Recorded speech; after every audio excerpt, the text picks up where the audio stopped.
Ever since Undertale released, one of its main characters has remained largely overlooked, if not outright despised. There are those who find her obnoxious due to her unskippable text messages, and those who see her as a horrible monster due to the determination experiments. Some fanworks even kill her off for shock value, while placing less significant characters like Gaster in the spotlight instead. Ultimately, Alphys is both unappreciated and misunderstood, and in this video, I'd like to give a thorough analysis of her character, her past, and perhaps demonstrate why she deserves a second look. Simple days. To start things off, I think it's crucial that we look at Alphys' past. One of the early examples of this comes from Bratty and Caddy's shop dialogue. As you can see here, Alphys used to live close by, acting as an older sister to the trash-loving duo, and sharing her favorite places to find garbage. Even this early on, her love of human media, and especially anime, shines through. However, she eventually stopped mating with the girls, and the three of them drifted apart. Around this time, or perhaps sometimes later, Shiren's sister fell down. Back then, Metaton had yet to meet Alphys, and was a simple ghost with dreams of stardom, who held his friends and family close. He hosted a human fan club in hopes of finding others like himself, but only one monster showed up, Alphys. Despite clashing tastes in cartoons, the two of them hit it off, and eventually Alphys drew up concepts for Metaton's dream body so that he could truly be himself. It's unclear if this body was the initial box form, the Metaton Neo form, or even EX, although if Deltarune and Swatch's shop dialogue is any indication, it was probably Neo.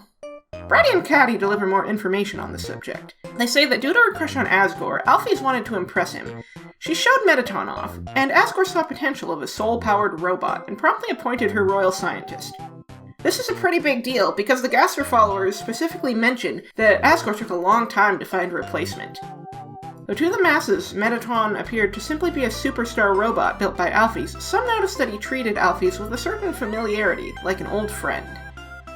Since Shiren's sister had fallen down before Metaton met Alphys, it's likely this all happened very fast, so with that, let's continue to the determination experiments. In this section, I'll present all of the True Lab reports in chronological order to paint a clearer sequence of events. I feel like this is important, as the game presents them in a more disjointed fashion, and this has led to some mistakenly believing that Alphys only wrote some of the reports, and that Gaster or Sans wrote the rest. I won't deny that Sans could have some involvement or awareness of the experiments, given that Alphys and Sans show a clear familiarity in the pacifist epilogue.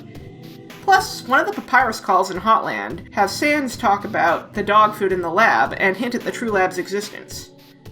Add that to Sans' talk of our reports showing anomalies in the timeline, and well, he clearly had to be working with someone, and Alphys does have a vested interest in other worlds, if the MTT quiz is any indication. However, too often people in the fandom try to strip Alphys of her agency so they can give Gaster her mistakes and accomplishments. It's a rather frustrating thing, because if you play Undertale and never look into the fun events, it's very likely that you'll never hear of Gaster, and the game's story functions just fine. Plus, if you look at the reports in their intended order, you'll find the differences in grammar serve a purpose in conveying character, rather than conveying a separate character. So, let's get started. Entry number 1. This is it. Time to do what the king has asked me to do. I will create the power to free us all. I will unleash the power of the soul. Asgore asked Alphys to research soul power in order to find a way to free monsters. We can confirm this is her writing the report, as it lines up with her monologue at the end of True Lab. Entry number 2.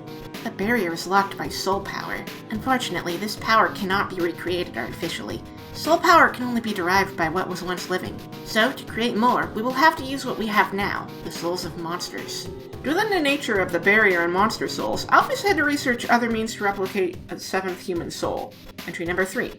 But extracting a soul from a living monster would require incredible power. Besides being impractical, doing so would instantly destroy the soul's host. And unlike the persistent souls of humans, the souls of most monsters disappear immediately upon death. If only I could make a monster's soul last. Alphys' first snag was the inability to simply take souls from dead monsters.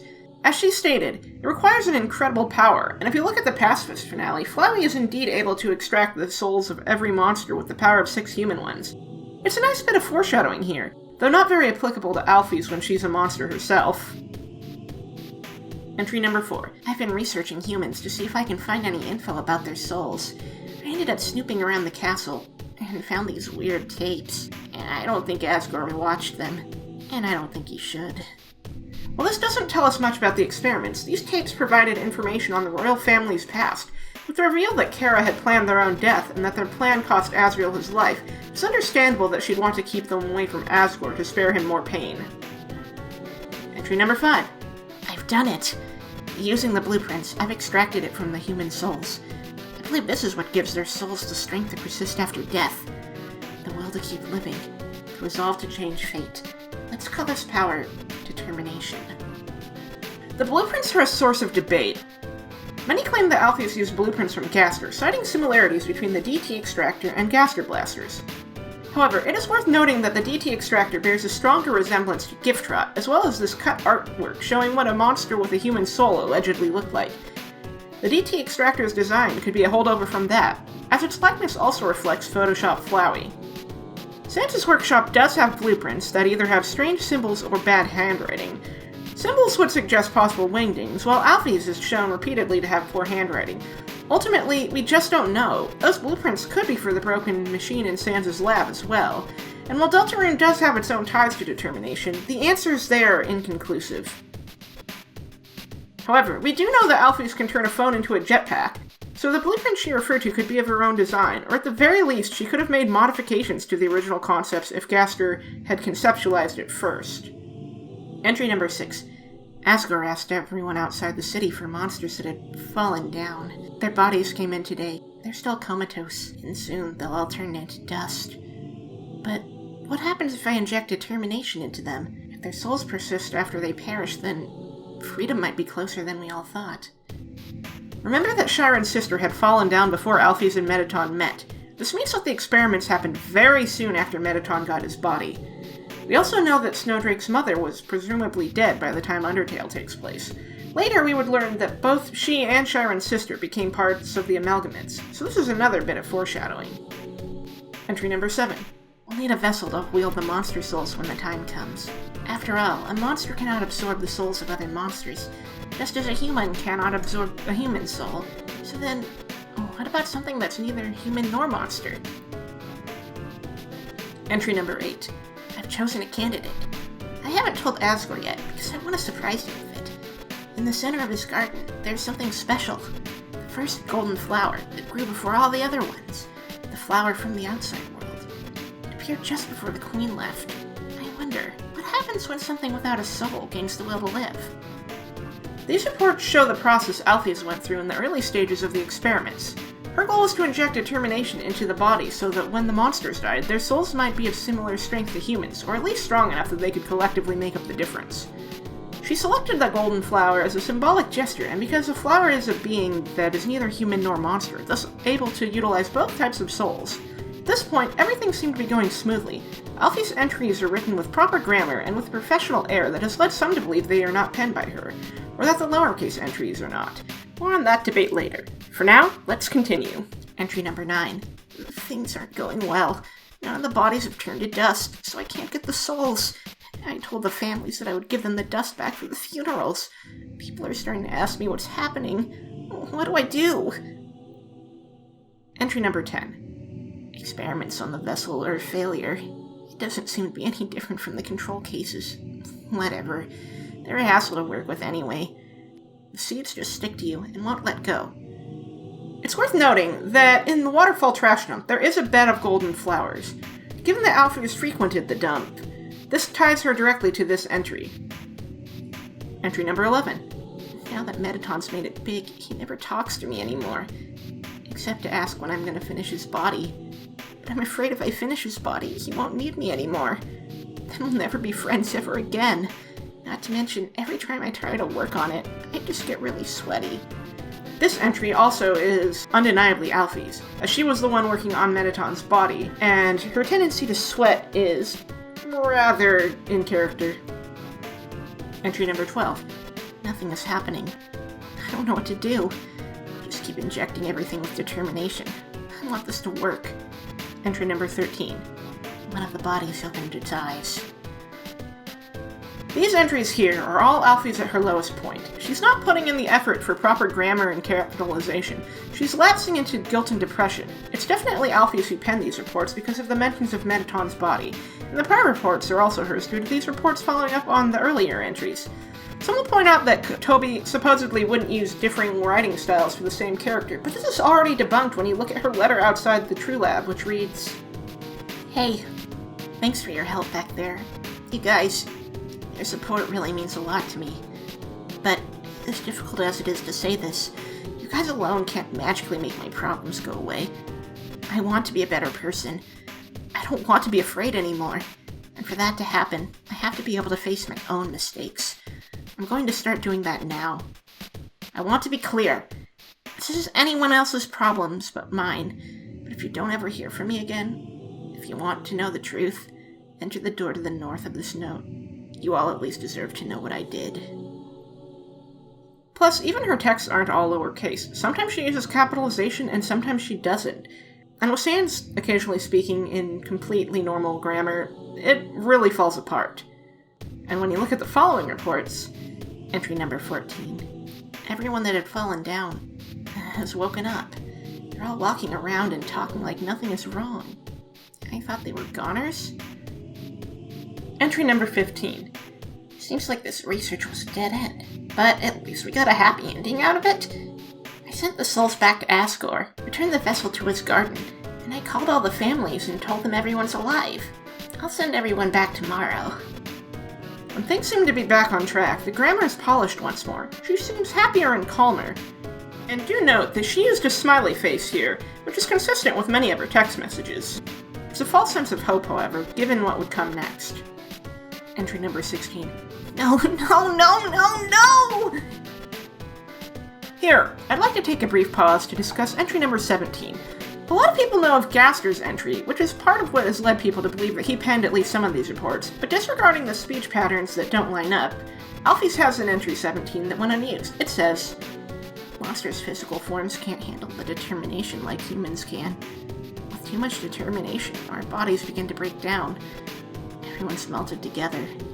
Just like the other entries at this point in the timeline, it is in lowercase, showing a consistency with her emotional state. The reason this was cut was likely because of her monologue, where she explains this information anyway. Entry number 18. The flower's gone. Eventually, Flowey gained consciousness, undergoing multiple resets as he struggled with his lack of compassion. At the start of the game, we are in a timeline where most NPCs do not remember him. Entry number 19. The families keep calling me to ask when everyone is coming home. What am I supposed to say? I don't even answer the phone anymore. Entry number 20. Asgore left me 5 messages today. 4 about everyone being angry. 1 about this cute teacup he found that looks like me. Thanks, Asgore. Entry number 21. I spend all my time at the garbage dump now. It's my element. Viewing these entries in order and combining them with Alphys' final monologue shows there's no doubt that she wrote all of these reports and did the experiments herself. She recaps what the report said. Asgore asked her to study soul power. She discovered determination, but monster bodies couldn't sustain themselves and eventually melted due to the lack of physicality. And so the determination experiments came to a close, an utter failure. Alphys received many letters from the families of the monsters she experimented on. Snowdrake's father has already assumed his wife is dead. In the aftermath, Alphys went to the dump, likely contemplating suicide. But when she met Undyne, everything changed. While Alphys' guilt and depression remained, and she refused to reveal the truth, Undyne gave her a reason to keep living. Over time, the two would develop feelings for each other, but those feelings would go unspoken for the time being. Before the game started, she even stationed cameras throughout the underground, and she also likely had a hand in creating Hotland's many puzzles. In fact, she made a smaller version of the colored tiled maze for Papyrus as well, though he used Undyne as a proxy to get her to do so. She worked with Undyne when making the puzzles for Waterfall, and also told her that seagrass is an endangered species, though she'd later reveal that she just used it to make ice cream. Alphys also shared anime and manga with Undyne, lying about their historical importance so that she could become close to her. These actions set in motion the events of the game. When you first enter the lab in Hotland, everything is quiet and ominous. A computer monitor tracks your movements. It's too dark to really investigate. Then the lights turn on, and out comes Alphys. When she first appears, she's surprised, anxious, and very, very awkward. She speaks with a stutter and sheepishly explains how she monitored Frisk throughout the game, first as an enemy, but as the game progressed, she grew to value them and wishes to guide them through Hotland. This applies to all neutral routes, for even if you kill Undyne, she forgot to watch that fight. It's only in the genocide run that she witnessed Undyne's downfall, and instead worked to evacuate monster kind, but more on that later. However, while she wishes to help, she warns of a robot named Metaton, allegedly an entertainment robot given anti-human features. She claims that she tried to disable those features, but something went wrong, and just in time, the room shakes, and then... in comes Metaton, big, boisterous, and ready to put on a flashy quiz show. The only catch? If you get the questions wrong, you die. Except that's not really true. No matter how badly you fail, you will never game over in this battle. In fact, if you deliberately take damage, HP locks at 1, and the quiz speeds along to the final question, which is a tactic many speedrunners use. That's not the only suspicious aspect, though. If you look closely, Alphys' hands take the shape of the correct answers for all but a few of the questions. She seems to know exactly what kind of questions Metaton is asking, even go on a big rant when he brings up the dating sim, Mew Mew Kissy Cutie. This is one of our earliest glimpses of Alphys' nerdy interests, although it's not the first. Prior to her battle, Undyne mentions human history books, and on a merciful route will describe giant robots and flowery swordswomen. She'll also talk about this in her hangout, and about how she and Alphys work together to make a giant, historically accurate sword. But nerding aside, Metaton decides to flip the script by asking about Alphys' love life, much to the scientist's flustered chagrin. If you pick Undyne, you learn about how she names programming variables after her, writes about her in the margins of her notes, and writes domestic fanfiction about the two of them together. Since I picked this in my first playthrough, this led quite naturally into the events of the True Pacifist ending, but the fun part about this quiz is that there's no wrong answer for her crush. If you choose Asgore instead, you learn that Alphys has a huge crush on him, calls him Mr. Dreamy, and she outfitted Metaton with combat weaponry as a means to impress him. We get further confirmation of her crush from Bratty and Catty, who will also note that a robot like Metaton is super relevant to Asgore's interests. That's right, Alphys is bisexual. Good for her. Choosing the human yields an exasperated response from both Metaton and Alphys. She doesn't have a crush on Frisk, but she did grow very invested in their journey, and even backseat gaming by complaining when they went the wrong way. But I think the unknown option is the most fascinating in its implications. Here, Metaton talks about how Alphys has a vested interest in alternate universes, which he doesn't take seriously at all, yet Alphys is adamant exist out there. I found this really funny, because the fandom treats Sans as the multiverse guy, when Alphys is right there. A shame, really, because I do think there's interesting stuff to explore here. But regardless of answers, Metaton flees the scene, as the quiz has no dramatic tension. Alphys confirms that the question wasn't scripted, which has interesting implications, but before you can dwell on it, she offers to exchange phone numbers before seeing how outdated the phone is, and immediately swiping it to do some upgrades. But she doesn't stop at texting. By far, the more exciting function of the phone occurs when you open the menu, and... the phone comes with dimensional storage, which is a hugely impressive feat of engineering, and then later on, there's that jetpack chasing during the MTT cooking show, not to mention the ability to shoot lasers. With this in mind, and with how fast Alphys works, she's no slouch when it comes to technology, and it's a shame she's so overlooked in favor of a character who has no on-screen appearances. I get the allure of Gaster from a mysterious lore perspective, but contrary to popular belief, you can do cool stuff with Alphys, but I digress. While Alphys shimmies off to the bathroom, you're allowed to poke around the lab. You can actually see her behind the elevator door, too. The first floor contains some interesting bits of characterization, like how her work desk is messy and piled with ramen bowls, how she keeps instant noodles in her fridge, and the large bag of dog food by her desk. On the top floor, you can find shelves packed with manga labeled as history books, which ties into Undyne's earlier comments. There's also a peculiar machine that pumps out pink goop. Undyne really likes this stuff, and it's worth noting that the machine uses seagrass to produce the treat. Alphys states that the seagrass is an endangered species that needs protection, but later in her date, she admits she just uses it for this ice cream. Her desk shows blueprints for Metaton, a big saw, and a Mew Mew poster. Her wardrobe mostly contains lab coats, but there is a single dress which also foreshadows the date.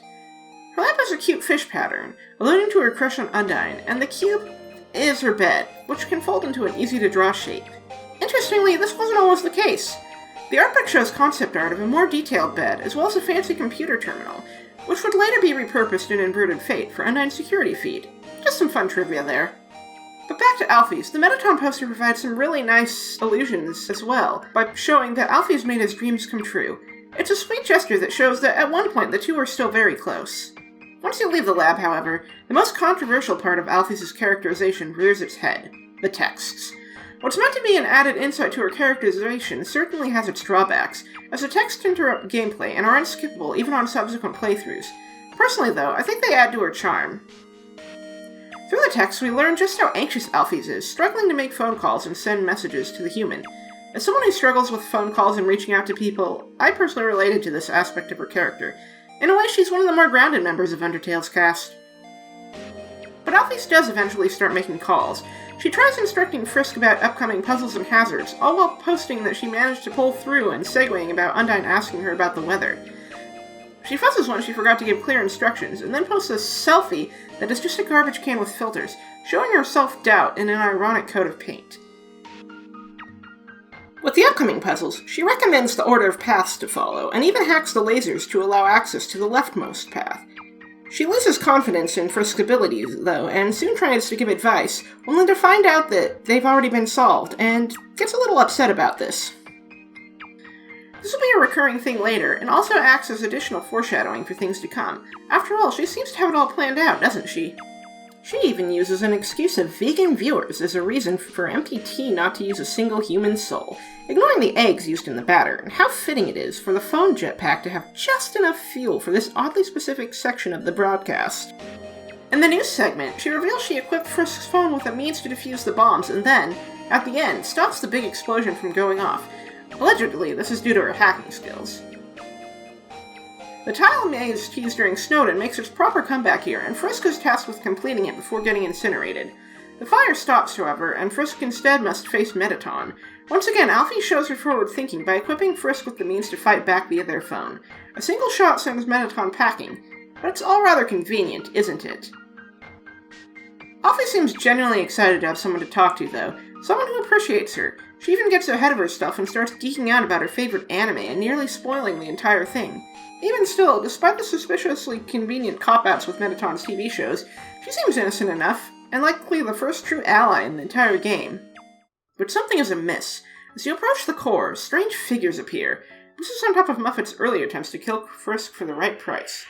Alphys has no idea what's going on, and when you reach the core, she tries giving instructions, only for those instructions to fail.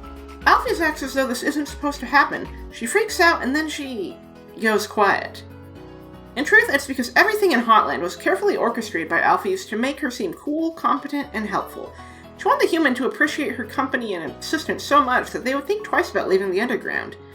A lot of people find this very selfish of her, and there's no disputing that, but I think it's also important to understand her feelings, too. This is someone who, up until this point, has dealt with the trauma of trying and failing to do the right thing, only for it to blow up in her face. She's fallen into the depths of depression and even contemplated taking her own life.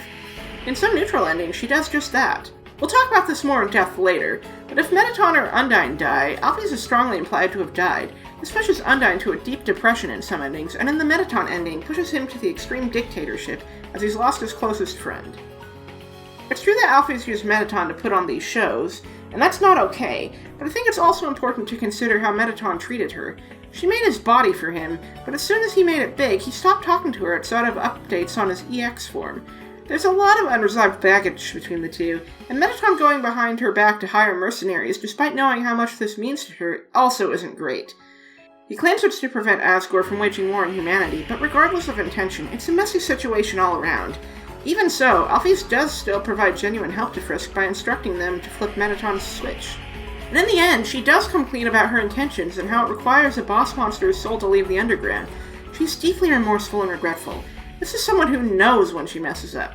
She doesn't try to deny her wrongdoing anymore, which is another reason why I take issue with people acting like she's this awful, cruel person when she's just a victim of tragic circumstances. Opening up. In the neutral ending, Alphys' fate changes depending on a few key factors. Assuming you've gotten the best neutral ending, Alphys is alive and well, still working as the royal scientist with Undyne as her lab partner, albeit with heightened supervision from Toriel. Assuming you've done a relatively passive neutral run on your first playthrough, Fly will reveal the key to your happy ending: Alphys. Indeed, even if you befriended Papyrus and Undyne beforehand, there's one final piece to the puzzle.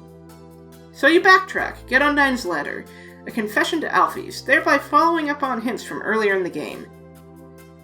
At the time, Alphys was shut up in her lab. Indeed, even if you backtrack before fighting Asgore, she is unreachable. Even when you slide Undyne's letter under her door, she's not exactly in the greatest of spirits. She mistakes it for another one of the many letters she's received in the past, but there's a key difference. Despite her anxiety, she admits she can't keep hiding forever. She reads the letter, opens the door, but takes the letter as a joke, and then assumes it came from Frisk, which leads to a wacky misunderstanding. She still feels terrible for how she treated Frisk, and the whole situation is very awkward for her, but she's very apologetic and does at least want to make them happy, which leads to their date. Though really, it's more or less her awkwardly fumbling as she prepared for a date with Undyne, not a random human kid. What's striking about this moment is that it once again showcases Alphys' nerdy inclinations. She talks of affection statistics as if she's a visual novel character. She stockpiled tons of gifts in preparation for this moment. Even though she lacked the courage to come clean, additionally, her ideal icebreaker is asking about anime, and her ideal dating spot is the dump. It's all very quirky and very Alphys, but there's also a deep sentimental value to the dump that further shows that she really wants to date Undyne. Appropriately, Undyne shows up soon after, showing just how well the two mesh. They're on the same wavelength, and Undyne even admits she wants to handle the confession herself. Ultimately, when Undyne runs off, Alphys comes clean, admitting to her feelings, but also showing a great lack of self-confidence. She doesn't feel worthy of Undyne's affection, when Undyne is this cool, heroic, and brave person, while Alphys has repeatedly hurt people and lied to others. She feels guilty for essentially leading Undyne on, using lies about human history to get closer. She's scared of what will happen if Undyne finds the truth. Worth noting, though, is that if you initially choose lying, she will see lying as a way to spare Undyne from painful truth. It's her gut inclination to maintain the illusion, but on her own realizes it would hurt even more if Undyne found out through other means. When this choice is selected, Alphys shows remarkable growth and opts to be honest. She just needs help finding the right confidence to get the ball rolling. This holds true even if you select Tell the Truth. Choosing Tell the Truth leads to Alphys showing similar reservations about honesty, while admitting that she alters her behavior to be more appealing to others. However, like with the other dialogue choice, she does come to realize the importance of honesty in moving forward with Undyne. The only problem is, how does she do it? How can she build the confidence to speak her mind after so much time? The answer? LARPing. What's funny about this is it once again uses Alphys' nerdy interests and character quirks to showcase her development and push her forward. Bring some fun comedy after the harrowing neutral ending and before the spooky true lab. There's some funny variations too, based on whether you act as Undyne, act as Alphys, and give serious or comedic prompts. Being more forward and flirty leads to a lot of awkwardness from her, like calling her cute and Alphys brushing off Undyne's prior flirting as purely platonic. This shows her lack of self-esteem once again, as she struggles with the idea that someone may genuinely find her attractive. The normal dialogue responses cause Alphys to start admitting the truth, revealing just how special Undyne makes her feel by listening to her nerdy interests and threatening to beat up people who get in her way, until the emotions overwhelm her and her confession leads to her freaking out and shouting out about her passionate feelings. The silly response yields something similar, with her humoring the pretend kiss and rolling with it before once again yelling her feelings and desires. If you have her play Undyne and try to coax her into telling the truth, Alphys projects hard, assuming Undyne will be disappointed in her, refuses her advances, and then starts vividly describing Undyne's beautiful lips and passionate embrace. If you make Alphys kiss Undyne, Alphys acts like Undyne would resist at first, before talking about how Alphys learns sweet romantic maneuvers from video games. Ultimately, all roads lead to Alphys freaking the heck out, and Undyne showing up before a more genuine, tender confession takes place after a wacky misunderstanding. She reveals all the lies, like how she uses seaweed to make ice cream and it isn't an endangered species, how her history books and films are just cartoons and comics, and sometimes she avoids phone calls just so she can eat frozen yogurt and hang out in her PJs. Undyne responds calmly, while Alphys continues to fret due to her insecurities. Undyne hugs her, comforts her, and then slam dunks her in a trash can before reassuring her. Yes, her interests are nerdy crap, but she's passionate. She's analytical. Her passion makes Undyne happy, and she doesn't want Alphys to lie anymore on her behalf. She wants to help Alphys gain some confidence by having Papyrus train her. But smartly, this isn't an instant fix. While Alphys' training seems to help, in the end she still has misgivings. Papyrus even picks up on her distress and encourages a trip to the lab, where a note reveals that while Alphys appreciates the help, her problems can't just disappear. She wants to do better. She wants to stop being afraid, but in order to do that, she has to face her own mistakes. Crucially, she does instruct Frisk on how to find her and learn the truth for himself. She even leaves clues on how to maneuver the lab. And during the True Lab, the history of the DT experiments comes to light. Crucially, however, The True Lab romp ends with Alphys not only explaining everything, but also resolving to do right by the amalgamates. She plans to return them to their families and come clean to everyone. That's why it bothers me when people act like Alphys is a terrible person for her mistakes. What she did was absolutely inhumane, but it's really important to look at the context. She was under a lot of pressure due to Asgore's expectations. Asgore never checked in on her work, and in the neutral ending you get if you beat Asgore without doing the True Lab, she specifically notes how Toriel is a lot more watchful than Asgore and checks in periodically, all while finding Toriel very attractive. She also works to find a way out of the underground in this neutral ending, even if she's not sure how. Alphys' story subverts a lot of mad scientist tropes. Rather than being a tale of hubris, it's a tragic tale of someone's desire to do the right thing, but falling into despair when things go wrong, and finding the strength to rise again and atone for her mistakes. She didn't mean to make the amalgamates, and while she could have released them long ago, she was terrified, overwhelmed, and didn't know what to do. She carried a huge weight on her shoulders, but what matters is that she overcame her grief and set things right. The monsters are happy to be reunited with their loved ones, despite the amalgamation, and the future for them is looking bright. Even broken families like Snowdrake's are on the mend. Her Lost Soul segment reinforces her character and journey as well, as reminding her of her value and boosting her confidence allows her to show a little self-love. Besides, it's not as though she doesn't face consequences. It's revealed in the pacifist epilogue that she's relieved of her position of royal scientist by Toriel. While I'd argue Toriel doesn't really have the authority to do this, as she's stepped down as queen, and this isn't a neutral ending where she takes over, it is true that despite her intentions, Alphys did keep the families waiting for many years. I also think there's a positive spin here. It's possible that Toriel removed her from her position out of concern for Alphys' mental health, as the experiments coupled with Asgore's negligence left lingering scars, and she and Alphys do seem to be on friendly terms if you talk to them during the epilogue. I see so much bad faith criticism of Alphys, comparing her to the likes of Shao Tucker from Fullmetal Alchemist, but what people fail to understand is that her intentions were never to create the amalgamates. She was given the bodies by Asgore, presumably dying monsters, and tasked with finding a way to make monster souls stronger to prevent another human casualty. The research was unprecedented, and while her nerves prompted her to inject excessive DT, and while it's true that she could have been honest about what happened, I feel like most of the people who criticize her harshly are doing so without compassion or understanding of what it's like to deal with mental illness. Anxiety makes things incredibly scary. Even simple tasks like making a phone call or asking for something are magnified to a degree that's hard to put into words. Obviously, it's important to manage anxiety, but from personal experience as someone whose life is significantly less dramatic as Alphys', I cannot say in good conscience that I would handle it much better. Besides, there are other sides to Alphys that are often overlooked, so with that, let's look at the neutral endings and genocide content. Alphys, in many neutral endings, gets by, but if you kill Undyne or Metaton, as I said before, things take a tragic turn. At first, it seems innocuous. She makes excuses, like, she'll rebuild Metaton, he's just a robot. But those who are privy to the true story behind MTT know better. This isn't just a machine, this is one of her dearest friends, and he's gone. No amount of repairs will ever fix the body left behind. Still, she carries on like she would in a more passive run, revealing the truth about the barrier. You'd be forgiven for believing she'll carry on like she would in the normal pacifist ending. But the betrayed Undyne ending branch reveals a harrowing truth. Alphys has disappeared. Undyne has fallen into a deep depression, believing Alphys to be dead. The implications are deeply troubling, given her past suicidal inclinations, and it's likely that in this ending, Alphys has taken her own life. And unlike the betrayed Undyne branches where you kill any other monster, Undyne lacks resolve to sway revenge. Revenge won't bring Alphys or Asgore back.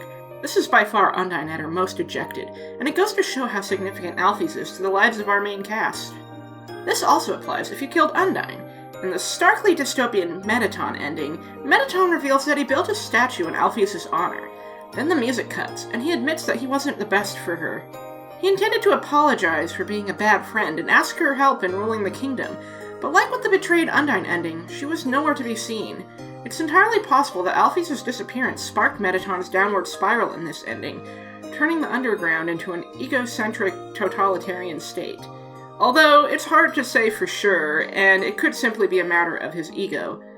This brief moment of reflection shows that he's still hurting, but soon he deflects by making it all about himself. But, more troublingly, it once again shows that without one of the people Alphys holds dearest, she simply vanishes, never to be seen again. With this precedent, you would think that the genocide run would feature a similar tragedy for Alphys, but it's quite the opposite. As previously mentioned, Alphys consciously watched Undyne's fight in this run, and was tasked with telling Asgore to use the human souls. When you reach Hotland, it's revealed that she's started evacuating monsters, rendering her completely unseen. However, there are traces if you know where to look. If you choose to extend Muffet's fight rather than one-shotting her, she reveals that Alphys asked her to evacuate with the spiders and planned to close off Hotland entirely if Muffet fled. Muffet's refusal to flee is what allowed the genocide run to continue into Hotland, as her stubborn pride as a spider made her reluctant to move. She shows little remorse for this too, instead lamenting that she didn't bake Alphys instead. But other than these instances, Alphys is rather MIA, unless you abort the run. Doing so unlocks a fascinating neutral ending, the Queen Alphys ending. This ending is quiet, no background music. Alphys outright states that she hates you, but admits that, despite everything, she was forced to take charge and become a better person. She started off terrified and withdrawn, begging for the end, but once Undyne called, she realized she needed to take action, thereby evacuating everyone, confronting her mistakes, and in exchange, was hailed as a hero. Despite her anxiety, she's become queen and is doing her best as a leader, but the grief from losing everyone still clings to her, and she ends the call on a chilling comment, admitting she should have killed you when she had the chance. By far, this ending demonstrates Alphys at her best. It shows that she can rise to the occasion and become heroic in her own right. She's such a complex and nuanced character, and it's heartbreaking that the Gaster hype in fanlore has grown so huge that it eclipses one of the most important characters in Undertale. Her choices brought about Flowey, and by extension allowed monsters to go free. By all means, explore Gaster in your fanworks, as the open canvas currently invites a ton of imagination, but to those who overlook Alphys because she's cringe or boring, I think it might be worth stepping back and asking why you feel that way when there's so much more to her. But before we go, I think it's worth looking at what Alphys might have been in a more idealistic world, free from the trauma and tragedy. That's right, it's time to talk about Alphys in Deltarune. In Deltarune, Alphys is not a royal scientist. She lacks the burdens of her Undertale self. Instead, she's a schoolteacher who Toriel personally recommended after the tragic death of Gerson Boom. However, while she's lacking in trauma, her anxiety and nerdy habits remain. She has an inspirational video game poster in her classroom, buff anime superheroes embracing as her desktop wallpaper. She also spends class time watching anime on her phone, then lies that it's important work. Nerdy habits aside, Alphys is a rather meek teacher who puts up with a lot, such as allowing Chris to sleep in class without any real penalty. When Susie arrives late, she's very clearly intimidated and doesn't penalize her for her tardiness. When the chalk goes missing, she threatens to punish the whole class if the perpetrator doesn't speak up, but Stannerson shows that it's a fairly empty threat, as she has to beg for everyone to come clean. Alphys, much like her Undertale self, doesn't have a lot of backbone, and seems to let her students walk all over her. This continues after the fact. If you visit her in the alley in Chapter 1, she's relieved that Chris is okay, but doesn't punish them for playing hooky. She says it's because she's the cool teacher, and tells Chris not to worry about it, which further shows how desperately she wants to appeal to her students, much like how in Undertale she would lie to seem more appealing to Undyne. She also lies to Toriel about Chris's performance and habits in class if you backtrack in the hall during Chapter 2, claiming they're normal, and calls them her favorite student. It's possible that she means this, but it's just as likely that she says all of this because Toriel got her the job, and she feels indebted to the family as a result, especially with how eager for Chris's approval she is when it comes to sharing things like her DVD set in Chapter 1, or asking about her anime review in Chapter 2. Speaking of that anime review, the fact that she published it in the Teen Zone section of the library further shows her deep desire to appeal and connect with her students. She even asks Chris if they looked at it with their friends and nudges them to talk about it with the other kids. She may be in an awkward place where her nerdy interests make it hard for her to relate to others in her age group, though Asgore at least seems to enjoy her anime and manga. Though it is fascinating how Deltarune Alphys prefers Mew Mew Kissy Cutie 2, while her Undertale self screamed about how much it ruined Mew Mew's character arc. Personally, I think it's a matter of circumstances. Undertale Alphys lived a much darker and more traumatic experience, so the lighter and fluffier Mew Mew 1 probably caters to her tastes more, whereas Deltarune Alphys lived such a simple and meager life that a darker take on the franchise probably catches her interest. If she's not saying this just to appease Asgore, who liked Mew Mew too. On that note, Alphys retains her crushes on both Asgore and Undyne, as she contemplates if the flower she got from Asgore means that he likes her in Chapter 1, while in Chapter 2 she crashed her bike because she found Undyne attractive. Her relationship with Sans, meanwhile, is purely business. She comes to a store wearing PJs and sunglasses to stuff ramen in a suitcase and leave, thus it seems her relationship with him is more distant in Deltarune, whereas it's possible they work together studying the timeline in Undertale. Alphys, interestingly, has a fascinating parallel to her Undertale self, in that while in Undertale she's a successor to Gaster as the royal scientist, in Deltarune she's Gerson's successor. While I'd argue it's more significant in Deltarune because Gerson's absence is still felt by the townspeople and his family, it's a fascinating thing that Gerson is alive and well in Undertale, while Gaster is deeply rooted in Deltarune's story and will likely make his proper on-screen appearance, and have his actual relevance here. Beyond that, there's not a ton to unpack with Deltarune Alphys just yet, but it is nice to see her living a happier life, even if she's still got some issues to work through. I'd personally love to see her involved in one of the Dark Worlds, because I think there's room to explore her struggles to meet the expectations placed on her as a new teacher. Overall, though, I still think there's a lot to discuss with Alphys, and hope that perhaps with this video she'll get some much-loved time in the spotlight. Before we go, though, I'd love to shout out a few of the fanworks that actually give Alphys the love she deserves. First, there's the Alive AU comic by Tale on Tumblr. While a Multiverse AU fan comic, it focuses on an Alphys Schmidt-Geno timeline branch, along with other less focused on AU characters such as Metaton and Undyne. It's great to see Alphys got some genuine focus in a multiverse context, given her canonical interest in the topic. Then, of course, there's the Alphys Neo fan battle from the fandom's early days. It's still a really neat project for its time, and one of the only fan battles that actually focuses on Alphys. Then, of course, there's Crosstale, which is one of the few big fanworks that has Alphys in a major supporting role, which is really nice. I've been recommended a few other works, such as the Entity Neo fan comic, which I will be linking in the description, as well as Alphys and the Queen, a fanfiction on Archive of Our Own. The other example I can give is the Inverted Fate Alphys Battle, which is a playable adaptation of the comic's 26th chapter, with a fully functioning party system, 21 endings, and some cool unlockables. This video has been in the works for a long time, so if you can share it around and all that jazz, it'd be super appreciated, as my last two videos didn't perform quite so well. You can check them out by starting in the link cards up above and in the end screen. We've put a ton of work into our Inverted Fate content recently, and I was thinking of doing some commentary videos as a sort of stopgap between larger projects. Let me know if you'd like to see that here. A brief thank you to all of my patrons and Ko-fi supporters. If you'd like to see your name on screen here, then head on over to my Patreon, linked up above. Patrons get access to work-in-progress cuts of various content, scripts, behind-the-scenes content, and more. With that, I want to thank you for watching, and have a great day.